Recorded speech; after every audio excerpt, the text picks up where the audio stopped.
Tract 20 at the Devil's Backbone project. You can see it here toward the center of the screen. It is surveyed. It's over 7 acres in size, so one of the larger tracts out here.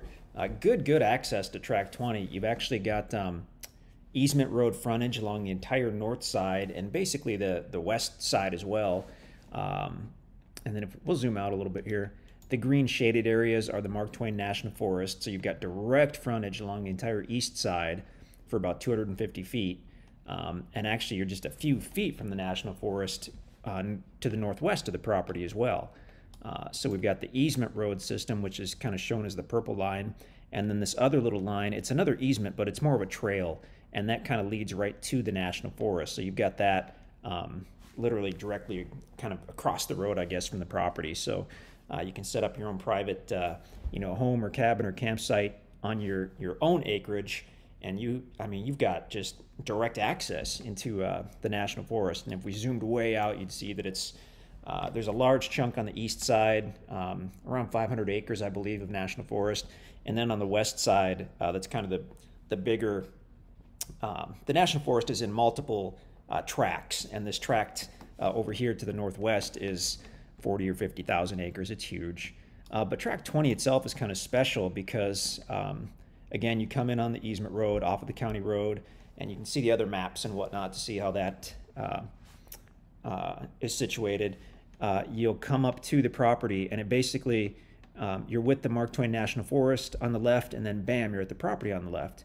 And so not only do you have all this easement road frontage, but there's also a trail which comes in right at the northeast side of the property and goes down into the property as well. What that actually is, when the Devil's Backbone was all one large tract and was just used for hunting for generations, they had taken a bulldozer at some point and gone around the entire exterior of the property just to make it easy for them to see their boundaries and to get around the property.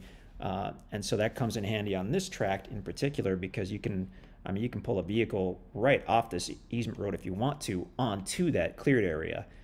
So even though it kind of looks like a road that goes south across the east side of the property, it's not a road. It's not an easement for anybody to cross over your property. It's just maybe they were clearing it for a fence line, 50 years ago, or maybe they were just clearing it so they know where their boundaries are between their property and the National Forest. But it kind of turned into a private driveway for you. If you have Tract 20, you can pull off, and it's kind of a trail that goes in. But awesome access to this particular tract. And why don't we switch over to a topo map as well.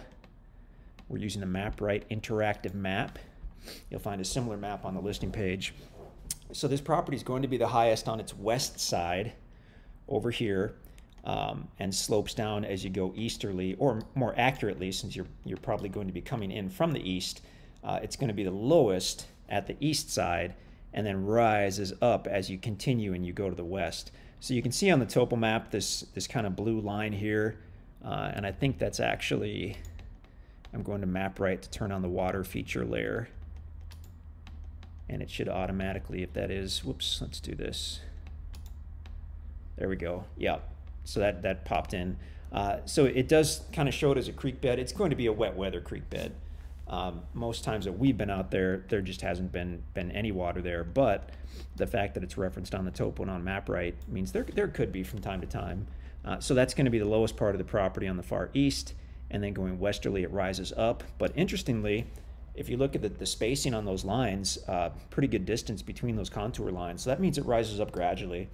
And then this entire west side is essentially level from what this is showing us.